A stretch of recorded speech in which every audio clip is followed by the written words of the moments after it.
My name is Dennis Moss, and I'm an associate member with AFSA. With AFSA, I do a lot of charity work, and that came about because of Mohammed and Jakta. I have been with AFSA since, I think, about 6 years ago, and because Mohammed was involved with the national committee, the national BME committee that we sit on, I got to meet Jack that way as well. And then we started getting involved in charity work because we started with the water pumps, and then we escalated from there. I've been with the Welsh Ambulance Service for 41 years. I actually retired last year in July, but I've gone back to try and support and help the service with some inequalities, and that's basically addressing communities, looking for having proportional representation throughout the trust, especially in the areas that we live in Wales. We have a large proportion of people from BME background.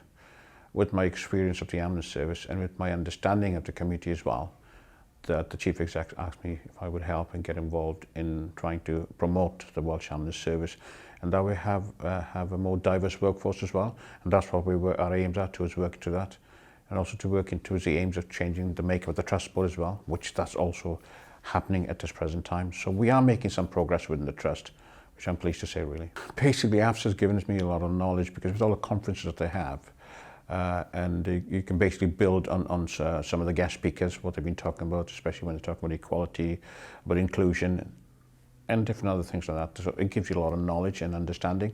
And the support I get from Jakta and Mohammed also helps. So if I got any problems, I always come back to them and say, look, what do you think about this? How can we do it? So we actually share good practices as well.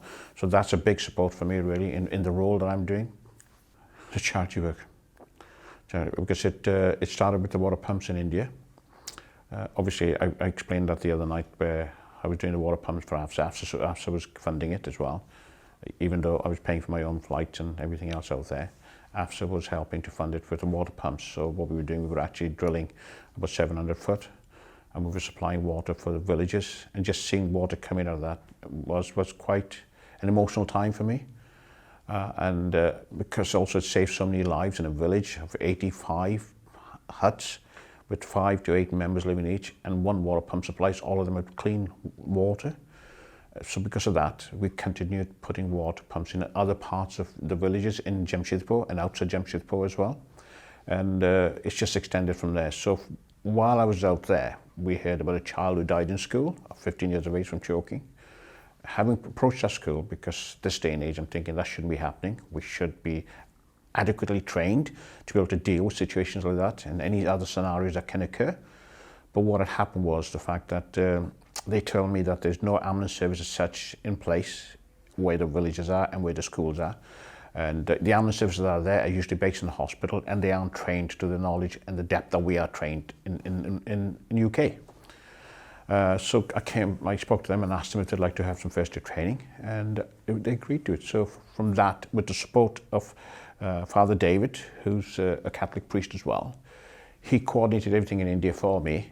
And then between myself and Father David, AFSA, and the team that I put together called Team India, that's people from paramedics who are from Wales and from England as well, we started to fundraise, and in fact, we even paid for our own fares. Every one of us paid for our own fares, but we just wanted to fundraise as well and support from AFSA to buy books and mannequins and different things that we needed, really. So that's what the support, and AFSA was a brilliant support for that as well. So we continued the training. So the first training we did was 2015, and we actually done a number of schools. I think at first they were a bit hesitant because they thought we were coming there to tell them what to do, but we weren't. We were actually passing on the experience and knowledge that we have in the fields that we work in as well as professionals, and we passed on that knowledge. When they realised that what they were learning from us as well, including children and teachers, because we also trained the teachers to be able to deliver the training, but when they seen what the training was about, they wanted us to come back. So then in 2017, we decided to go back to India to do some more training, because some other parts of the school and villages need some training as well. While we were doing that, Jakta mentioned about us going to the Golden Temple and delivering training there. So we thought, yeah, why not? So after supported that, and we went out there. Obviously, I put a package together, which is the itinerary for the day. So it was a 2-day training session, which we managed to condense into 1 day. But when we got out there, the scenario changed. which is quite understandable because it was actually the people we trained was all people that worked in the temple, and it's quite a big temple that is as well. And they wanted the afternoon shift to be trained in the morning, and the morning shift to be trained in the afternoon. So which meant we had to condense the course down. So we did what we can in such a short space of time. We had a 7-day training program for them put together. So we delivered the best we could for them, basically CPR and bones and broken bones and injuries. That's all. But we needed to deliver more. But I think they're looking at us coming back to deliver the second part of the training as well. And that wouldn't be a bad idea. And I understand that Jack is looking to get us out there to train the trainers, so the trainers can continue the training, so we wouldn't have to go back out there. So that's also not a bad idea. So yeah, that's how it's all come about. AFSA has supported us, obviously, because Jack seems to be the push there. He's a driver there, really, and he drives everything. With Jack's background being from the fire service, and also being, I think he's the chair of some trust as well, that has supported us really in having some more understanding and also trying to improve relationship, especially with the Asian Fire Service Association. Never realised there was an Asian Fire Service until I actually joined. So that gave me a bit more strength in what I was trying to do and achieve within my trust as well. My trust has got to know more about AFSA because of me, and I think my chief exec came in 2 years ago.